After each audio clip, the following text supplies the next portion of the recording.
Selamat sore, Shalom. Ya, puji Tuhan, hari ini kita bersuka cita bisa kembali sama-sama berkumpul beribadah, boleh menikmati segala kebaikan Tuhan. Pada kesempatan sore hari ini saya mau berbagi dengan sebuah kebenaran firman Tuhan yang judulnya adalah persembahan yang hidup dan berkenan. Diambil dari kitab Roma 12 ayat yang pertama, ini sebagai ayat dasar kita. Firman Tuhan berkata seperti ini, karena itu saudara-saudara, demi kemurahan Allah, aku menasihatkan kamu, supaya kamu mempersembahkan tubuhmu sebagai persembahan yang hidup, yang kudus dan yang berkenan kepada Allah, itu adalah ibadahmu yang sejati. Kalau kita perhatikan dari salinan lain dalam terjemahan bahasa Indonesia sehari-hari, ayat ini berkata demikian. Saudara-saudara, Allah sangat baik kepada kita. Itu sebabnya saya minta dengan sangat supaya kalian mempersembahkan dirimu sebagai suatu kurban hidup yang khusus untuk Allah dan yang menyenangkan hatinya. Ibadatmu kepada Allah seharusnya demikian. Amin. Bapak Ibu Saudara, mungkin di antara kita ada yang belum lama jadi orang percaya, jadi orang Kristen. Tapi kalau saya perhatikan mungkin rata-rata di antara kita kebanyakan udah lama jadi orang percaya. Udah lama jadi orang Kristen. Jadi yang namanya ibadah ke gereja adalah sesuatu yang sudah sering kita lakukan. Sudah ratusan kali, bahkan mungkin ribuan kali. Coba aja hitung, 1 tahun ada 365 minggu. Jadi artinya dari dulu kita mulai percaya sampai hari ini kita sudah banyak kali beribadah kepada Tuhan. Tapi pada sore hari ini saya ingin mengajak supaya kita merenungkan sebentar dan mengevaluasi. Apakah kita pernah berpikir bahwa ibadah yang selama ini saya lakukan, apakah pelayanan yang selama ini saya lakukan, apakah persembahan yang selama ini saya berikan kepada Tuhan atau apapun juga, semua kegiatan-kegiatan yang berbau rohani yang kita lakukan, yang kita tujukan untuk Tuhan. Pertanyaannya, apakah itu sesuatu yang berkenan kepada Tuhan? Apakah ini sesuatu yang menyenangkan hati Tuhan apa enggak? Apakah ini benar di hadapan Tuhan? Tuhan suka dengan apa yang saya berikan kepadanya. Lewat ayat Roma 12 tadi yang kita baca sama-sama, kita menemukan sebuah jawaban dan inilah kerinduan Tuhan. Bahwa apa? Bahwa ibadah itu yang kita lakukan kepadanya akan disebut sebagai kurban yang hidup, yang berkenan, yang Tuhan suka, dan istilahnya oleh Rasul Paulus dikatakan sebagai ibadah yang sejati. Ibadah yang tulen, ibadah yang Tuhan mau. Kalau misalnya pakai bahasa bebasnya, ketika kita melakukan itu sampai-sampai Tuhan bilang, nah ini. Yang aku suka, yang seperti ini, yang aku mau dari kamu adalah seperti ini. Itu pada saat apa? Lewat ayat ini kita belajar di saat seseorang, yaitu saya dan saudara, sedang mempersembahkan dan terus mempersembahkan diri kita, mempersembahkan hati kita atau mempersembahkan seluruh kehidupan kita ini sebagai apa? Sebagai kurban yang hidup bagi Tuhan. Jadi bukan hanya bicara sebatas apa yang aku beri Tuhan, apa yang aku bawa untuk Tuhan, tapi berikut diriku. Aku beri untuk Tuhan. Tapi bukan cuma ini, tapi diriku yang aku persembahkan seluruhnya untuk Tuhan. Sebagai contoh kecil gini, kalau seandainya kita datang ke gereja, ya, kita datang ke gereja secara fisik kan kita ada di sini, ya, di absen sama tim di belakang dari tim pemerhati. Secara fisik kita badannya ada di gereja, ya. Secara fisik kita mungkin bisa menyanyi, secara fisik kita mungkin bisa goyang-goyang, angkat tangan, tepuk tangan, dan lain sebagainya. Kita memuji Tuhan. Tapi pertanyaannya adalah, ketika kita ada di tempat ini, badan kita, fisik kita beribadah, apakah betul jiwa dan roh kita juga memuji Tuhan? Bukankah banyak juga di antara kita, tapi mungkin di sini nggak ada, di luar sana. Badannya ada di gereja, tapi pikirannya ada di luar. Bisa nggak seperti itu? Bisa banget, ya. Karena firman Tuhan dari zaman dulu kala, dalam zaman Nabi Yesaya diingatkan bahwa apa? Bangsa ini, kata Tuhan, memuliakan aku dengan bibirnya. Klik.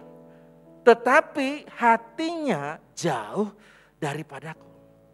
Jadi kadangkala kita melihat apa? Badannya ibadah, bibirnya memuji Tuhan, tangannya diangkat untuk Tuhan, tetapi hatinya sebenarnya jauh daripada Tuhan. Atau mungkin contoh lain, kita pelayanan, ya, yang mungkin paling gampang saya contohkan pelayanan yang di depan yang kelihatan. Kita main musik, ya, tangan kita main musik, kaki kita main musik. Tetapi apakah ketika seorang pelayan Tuhan, pemusik itu memainkan alat musiknya, apakah jiwa dan pikirannya juga sama-sama terangkat kepada Tuhan? Bukan cuma tangan dan kakinya saja yang memainkan musik untuk Tuhan. Atau misalnya ketika kita datang kepada Tuhan lalu ada giliran kita diberi kesempatan untuk memberikan persembahan, kolekte. Apakah ketika memberi itu kita memberi dengan pengertian? Bukan cuma tangan dan dompet kita yang bekerja, tetapi juga ketika kita memberikan dengan rasa syukur dan rasa hormat. Terima kasih kepada Tuhan. Nah, bicara tentang mempersembahkan korban Bapak Ibu. Apalagi korban itu adalah korban yang hidup, yang berkenan. Yang kita mau supaya kita mampu melakukannya. Saya teringat kepada seorang tokoh di Alkitab yang namanya Habel. Kenapa saya teringat kepada Habel? Habel adalah orang pertama di Alkitab, atau saya katakan sebagai pionir yang dicatat di dalam Alkitab, yang mempersembahkan korban. Dan buat Habel, persembahan korban itu adalah ibadahnya.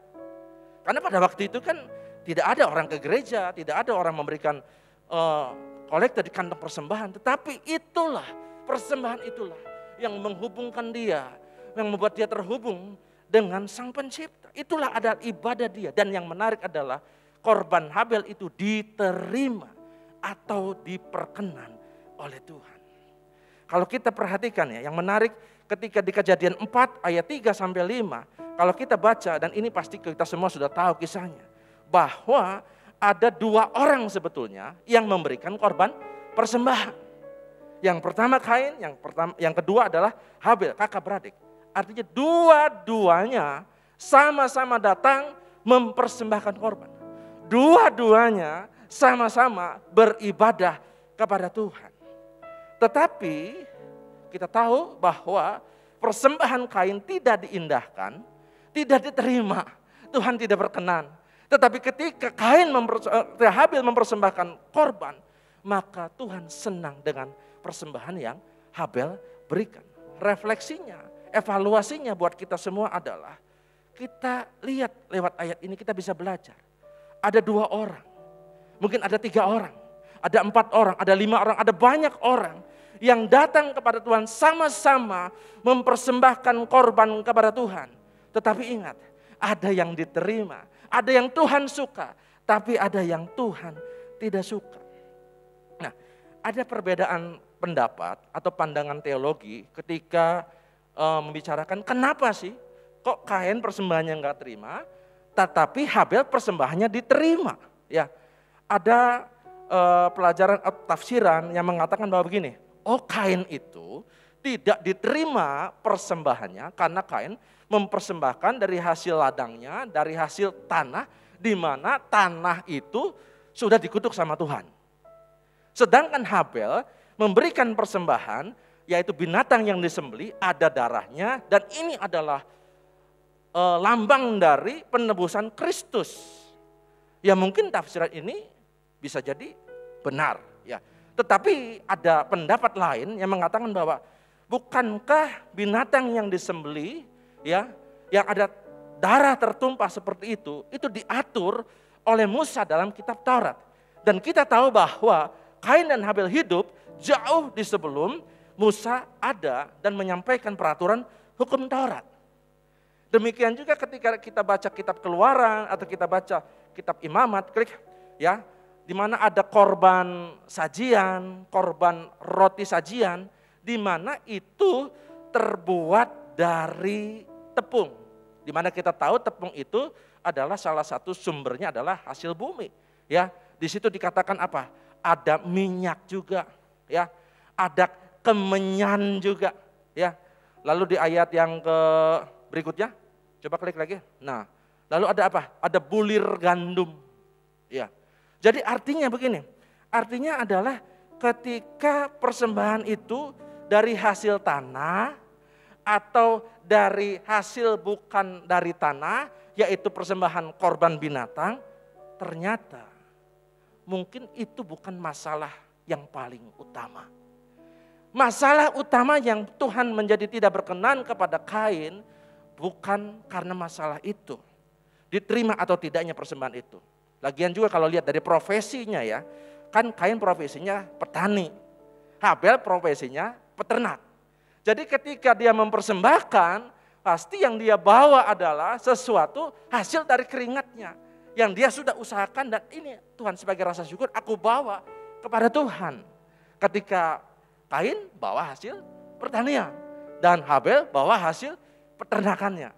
Bukankah sekarang juga kan di desa-desa, di kampung-kampung ya, yang namanya korban yang dibawa ke rumah Tuhan misalnya bukan selalu berupa uang, tetapi ada yang bawa ayam, ada yang bawa kangkung, ada yang bawa apalagi singkong, apalagi ya pokoknya jadi segala macam yang diusahakan oleh jemaat tersebut. Nah, yang lebih kita mau fokuskan, saya nggak mau terlalu membahas tentang perbedaan pandangan itu, tapi saya mau ajak kita semua untuk kita merenungkan sebuah hal yang mungkin jauh lebih penting. Yaitu apa? Apa sih teladan yang Habel lakukan? Apa sih yang Tuhan dapatkan dari seorang yang namanya Habel? Sehingga dia mendapatkan perkenanan Tuhan. Sehingga Tuhan suka dengan apa yang Habel lakukan buat dia. Yang pertama adalah yang kita bisa belajar dari seorang Habel. Habel itu mempersembahkan dengan iman. Dalam Ibrani 11 ayat 4a, berkata, karena iman Habel telah mempersembahkan kepada Allah korban yang lebih baik daripada korban Kain. Saya garis bawahi, cetak tebal, karena iman. Jadi Bapak Ibu Saudara, yang namanya ibadah, yang namanya persembahan, yang namanya pelayanan, ya, itu harus dilakukan dengan iman. Ini adalah kata kunci Bapak Ibu Saudara. Apapun juga yang kita lakukan, kita bawa ibadah kita, pelayanan kita, kita lakukanlah dengan iman. Nah sekarang apa itu iman? Dalam Ibrani 11 ayat yang pertama, kita melihat bahwa iman adalah dasar dari segala sesuatu yang kita harapkan dan bukti dari segala sesuatu yang tidak kita lihat. Jadi iman itu adalah dasar, iman itu adalah pijakan, iman itu adalah alasan ya dari segala sesuatu yang kita harapkan, yang kita yakini, di mana kita akan mendapatkan itu, dan adalah bukti dari segala sesuatu yang tidak kita lihat, yang belum kita lihat saat ini. Contohnya begini, kalau kita kan sekarang datang ke gereja, ya, atau misalnya saudara doa di rumah, ya, kita menyembah Tuhan nih, ya, kita ibadah, menyembah Tuhan. Pertanyaannya adalah, emang saudara lihat Tuhan? Ayo, di sini ada yang paling senior siapa ya? Oh ini, Tante Acin. Tante Acin umurnya udah 80 lebih, ya. Mungkin dari sekolah minggu sampai sekarang mungkin anggap saja jemaat di Betel. Saya tanya sama Tante Acin. Tante Acin kalau doa ya entah itu di rumah atau di gereja kan menyembah Tuhan. Apakah Tante Acin pernah lihat Tuhan? Lagi doa terus langsung ada Tuhan kelihatan? Enggak ya.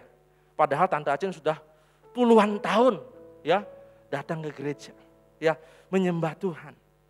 Tetapi Ketika kita sembah Tuhan hari ini, sore ini, di rumah kita menyembah Tuhan.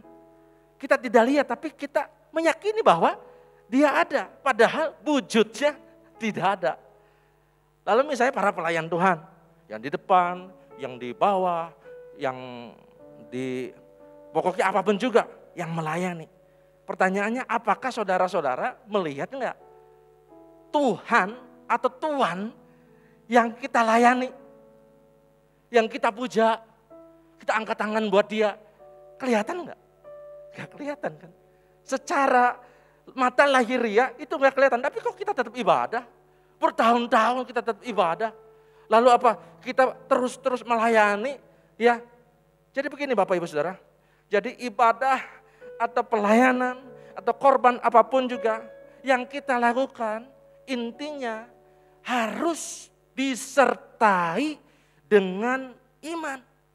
Walaupun yang kita layani itu tidak kita lihat, tetapi iman kita berkata, walaupun saya tidak bisa melihat secara kasat mata bahwa Tuhan itu ada di depan saya, tetapi iman itu ya berkata bahwa yang saya layani bisa lihat saya.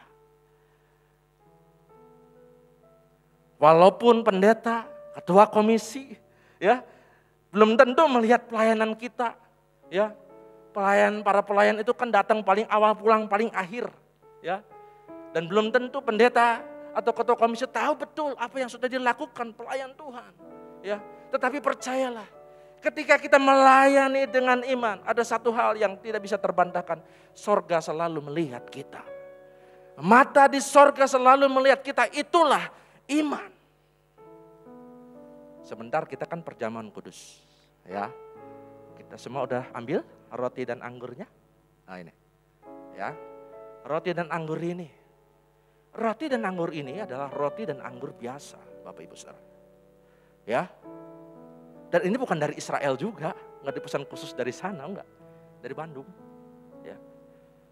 Tetapi saudara dapat berkat atau enggak ketika saudara menerima perjamuan kudus ini, bagaimana sikap hati kita? Karena firman Tuhan bilang begini, karena kalau kamu makan tidak dengan iman, bukan berkat, tetapi hukuman. Dalam 1 Korintus 11 ayat 29, firman Tuhan bilang begini, klik. Oh ya, karena barang siapa makan dan minum tanpa mengakui tubuh Tuhan, ia mendatangkan hukuman atas dirinya. Lebih lanjut lagi ya, dalam Ibrani 11 ayat 6, tetapi tanpa iman. Nah, ini. Kalau kita enggak dengan iman datang sama Tuhan, ya tidak mungkin orang berkenan kepada Allah, sebab barang siapa berpaling, atau saya lihat dari salinan lain, barang siapa mendekat. Ketika datang ibadah, kita doa, atau kita datang ke gereja, kita mendekat nih kepada Tuhan, ya maka ia harus percaya bahwa saya dan saudara harus percaya bahwa Allah ada. Ketika Allah ada, ketika saudara meneteskan air mata, Tuhan tuh lihat. Walaupun pendeta tidak lihat saudara meneteskan air mata karena saudara bawa pergumulan.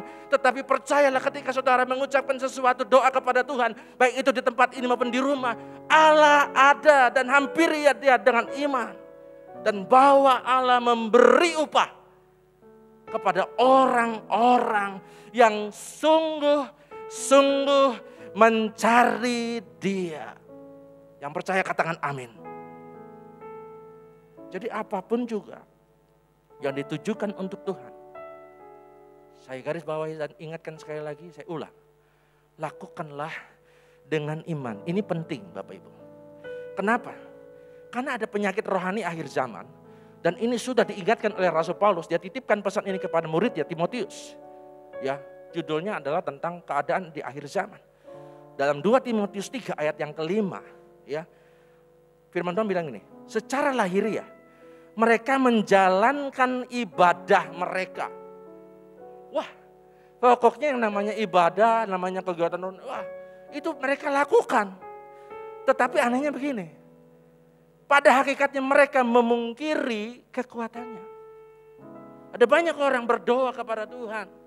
Waktu dengar khotbah manggut-manggut, amin, amin. Tetapi ketika pulang keluar dari ruangan ini, maka sepertinya ke bawah angin sedikit.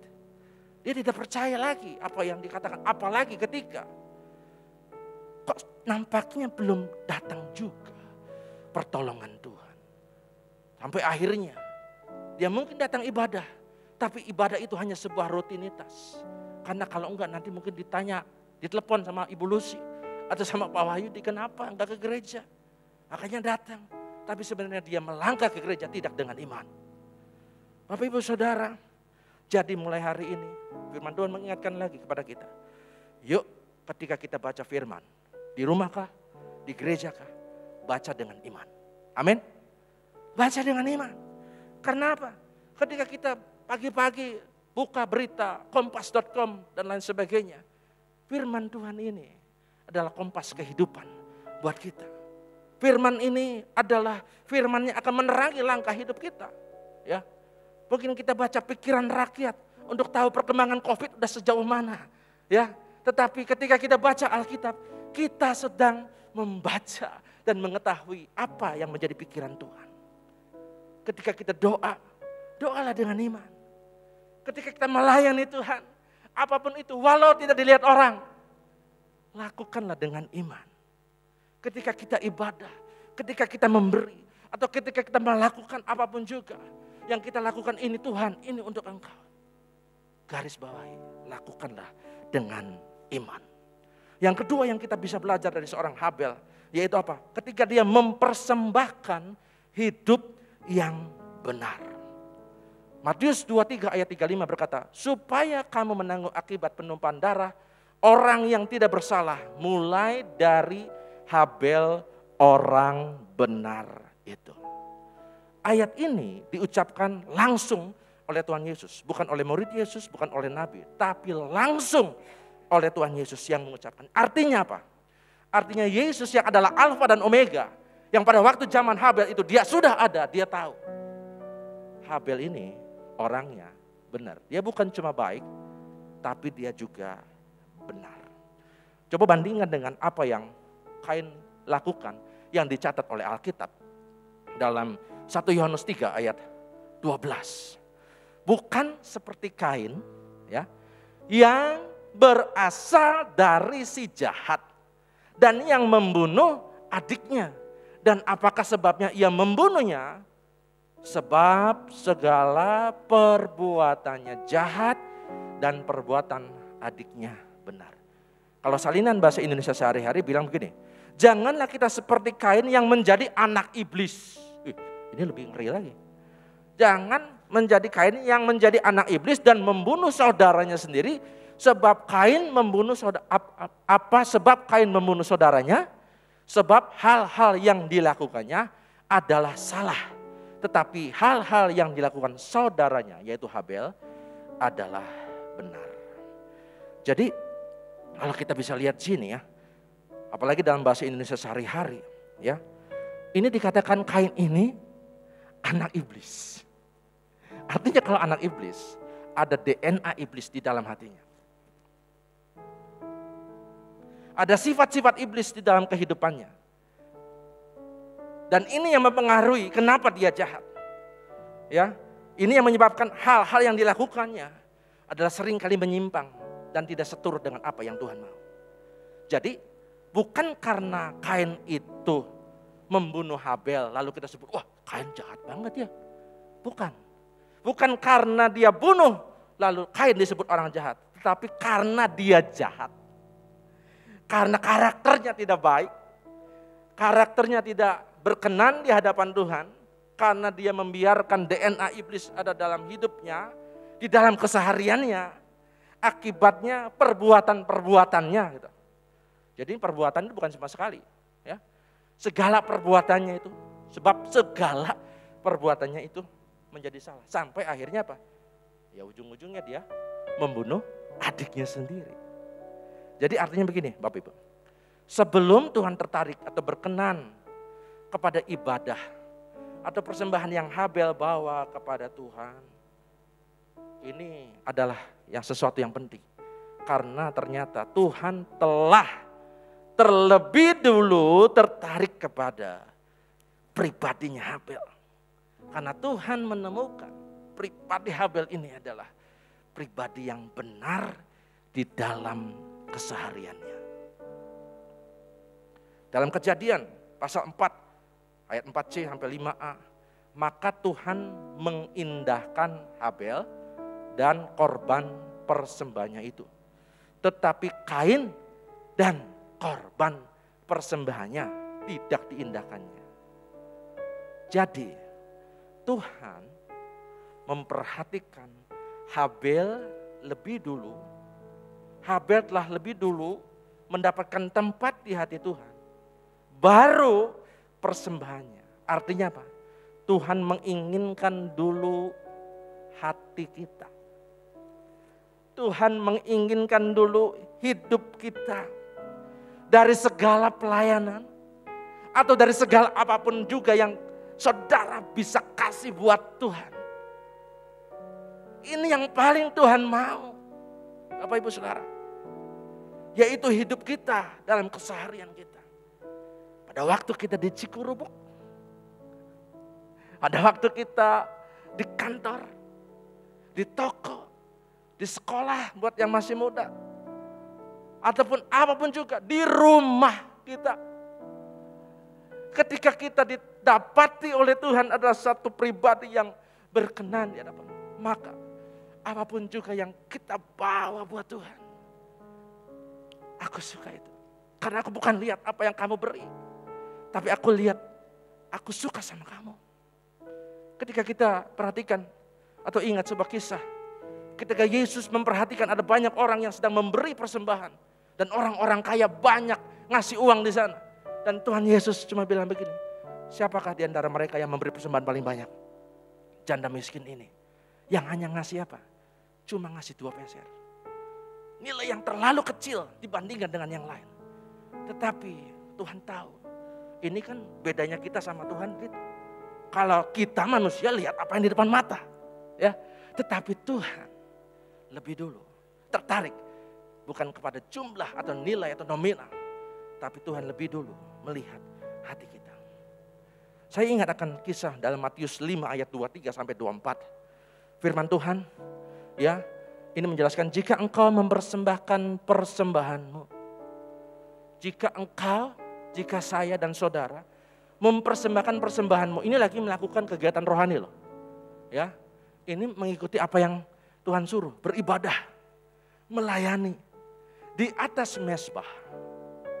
Lalu Tuhan bilang begini, lalu kamu teringat akan saudaramu, ya. Dan ketika itu kita jengkel sama dia. Dan sampai hari ini kita masih kepahitan sama dia. Dan sampai hari ini kita benci ataupun iri atau apapun juga. Tuhan cuma bilang begini, tinggalkan dululah persembahanmu. Tinggalkan dulu persembahanmu. Pergilah berdamai dulu. Enggak, kata Tuhan. Udah, itu udah jangan diurusin dulu. Kamu pergi dulu. Temui saudaramu, temui mamamu, temui adikmu, ataupun siapa juga yang sampai hari ini masih terus bentrok dan gondok-gondokan. Tinggalkan dulu itu, berdamai dulu. Lalu kamu balik lagi, kembali. Lalu lanjutkan persembahanmu. Baru itu yang benar. Jadi Bapak Ibu, poin dari yang kedua adalah biar hidup kita jangan seperti Kain.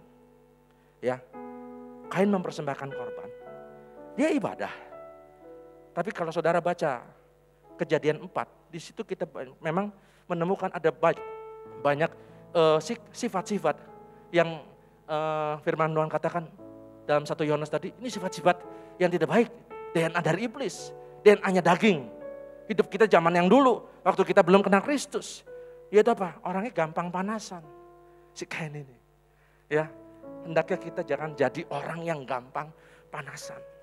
Tadi pagi Pak Wahyudi cerita bahwa ada keluarga yang bahagia, happy, apa segala macam.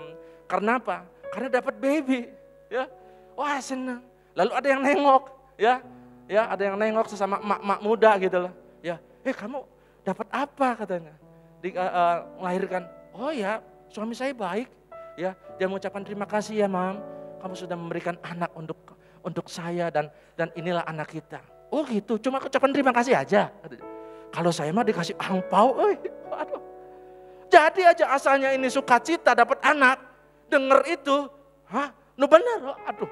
Kayak salaki saya yang kayak sore balik, kayak saya minta angpau. Ya kan? Gara-gara itu panas hati kita. Ya kan? Ya mudah-mudahan ini bukan kisah nyata ya Pak. Atau ada di luar sana.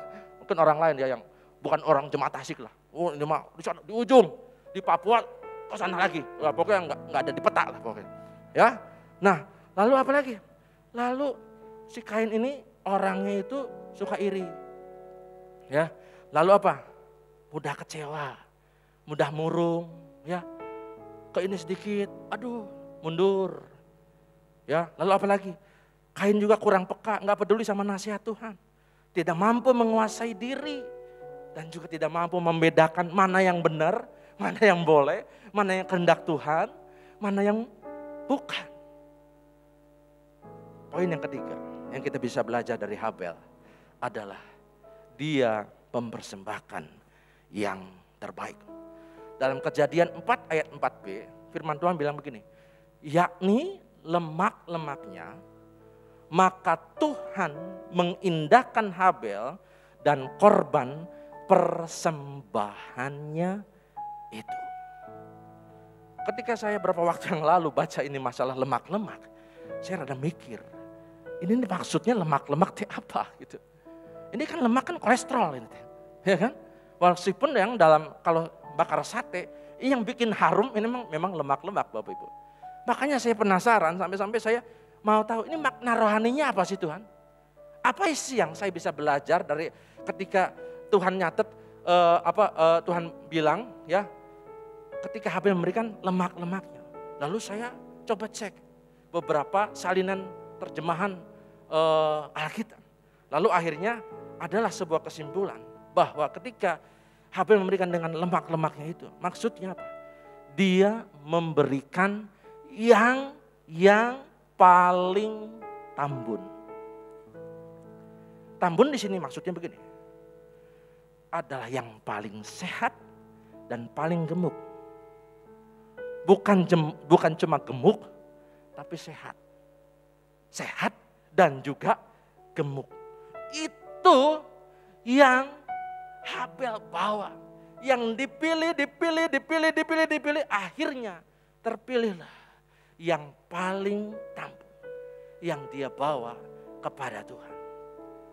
Pengertian lain dari lemak-lemak adalah apa? Dia memberikan yang the best, yang terbaik. Dalam arti apa? Ini yang namanya ibarat barang ya. Ini kambing domba, ini ibarat barang. Ini barang mulus banget.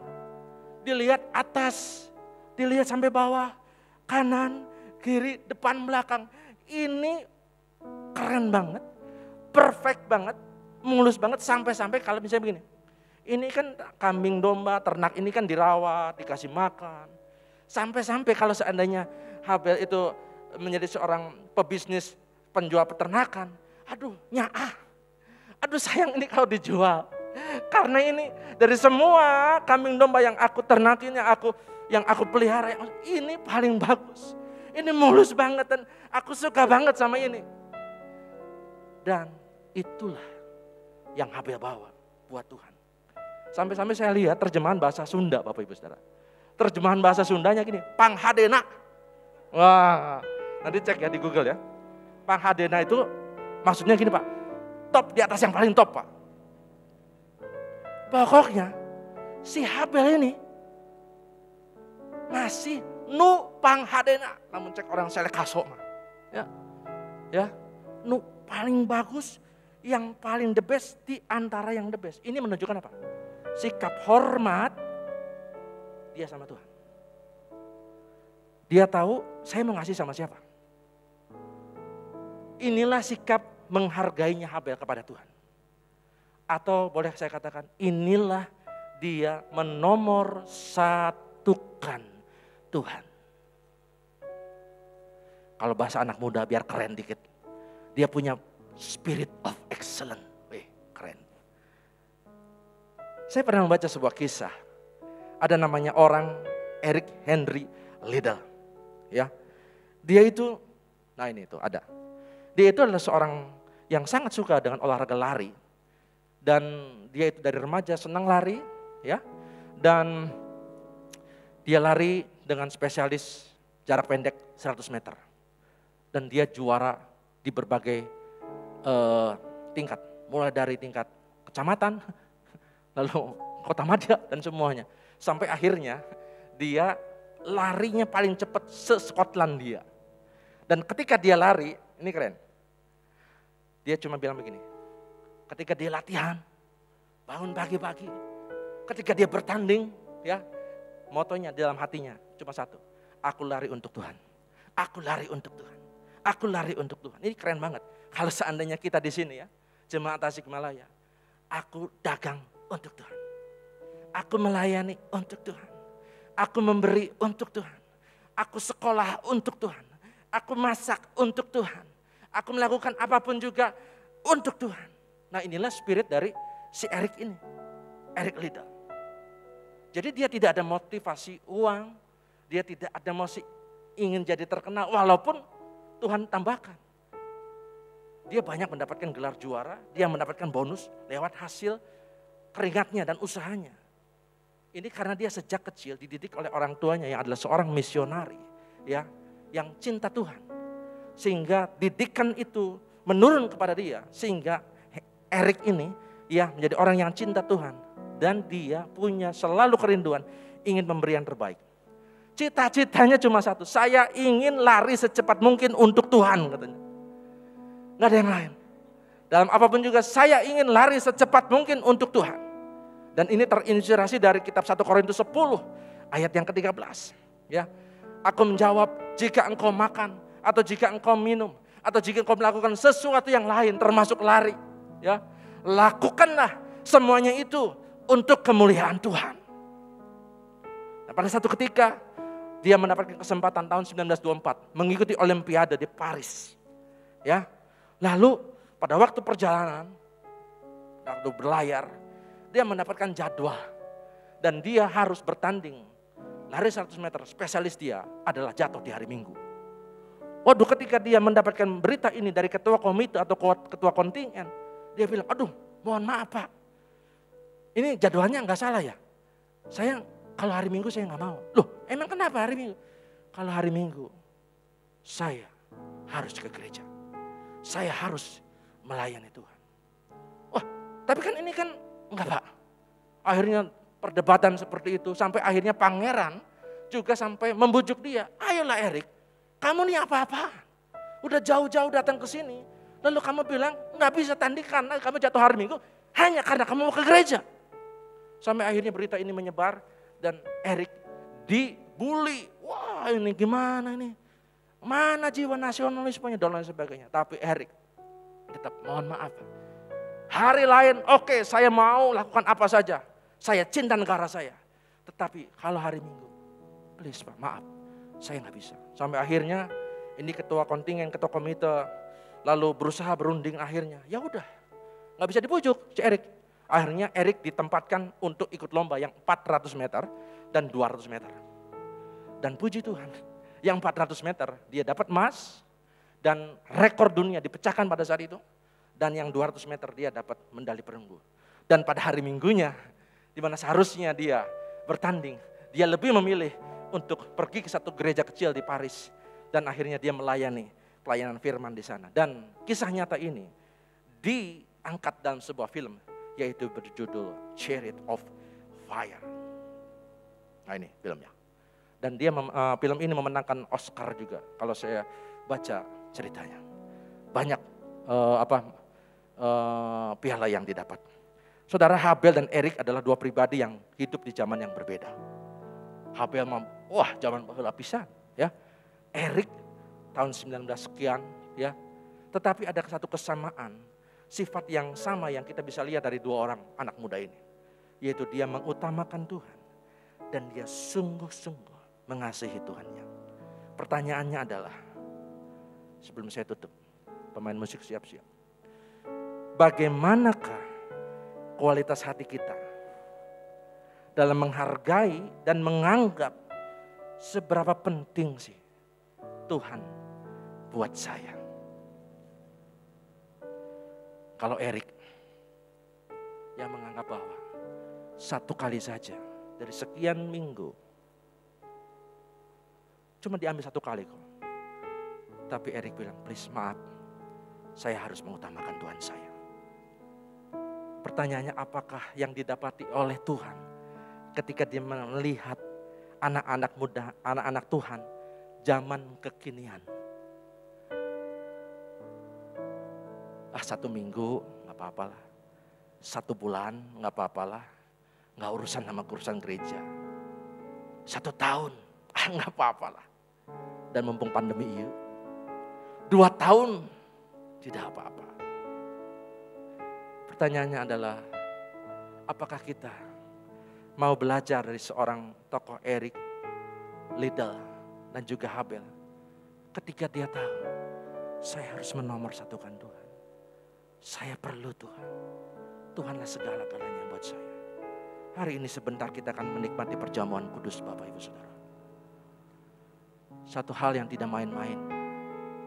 Dan ketika kita ada di tempat ini, itu karena ada kerelaan hati Yesus yang melangkah turun dari sorga, merendahkan dirinya. Bahkan dia mengambil rupa seorang hamba. Dan dia mendapatkan perlakuan yang tidak baik. Tapi dia mau lakukan itu semua. Alasannya cuma satu. Karena saya dan karena saudara. Dia sangat dan teramat sangat mengasihi kita. Sekarang pertanyaannya, kalau ada pribadi yang begitu baik seperti itu, apa yang kita mau lakukan buat dia? Apakah kita pikir, sesuatu yang sepele? Tapi percayalah, ketika kita belajar dari seorang Habel, ketika dia melakukan segala sesuatu dengan iman, ya, lalu dia mempersembahkan hidup yang benar dalam keseharian, dan dia mempersembahkan yang terbaik, maka saya percaya, apapun juga yang firman Tuhan katakan, apapun juga yang diperbuatnya pasti berhasil. Kalau saudara mau melihat ada keberhasilan di dalam hidup kita, walaupun hidup ini penuh dengan tantangan, bukan berarti orang benar itu tidak pernah gagal, tidak pernah jatuh. Firman Tuhan katakan orang benar itu bisa jatuh sampai 7 kali, tetapi dia bangkit kembali karena tangan Tuhan menopang. Oleh sebab itu mari kita berikan hidup kita sebagai persembahan yang hidup dan yang berkenan kepada Tuhan. Tuhan Yesus memberkati kita semua. Amin.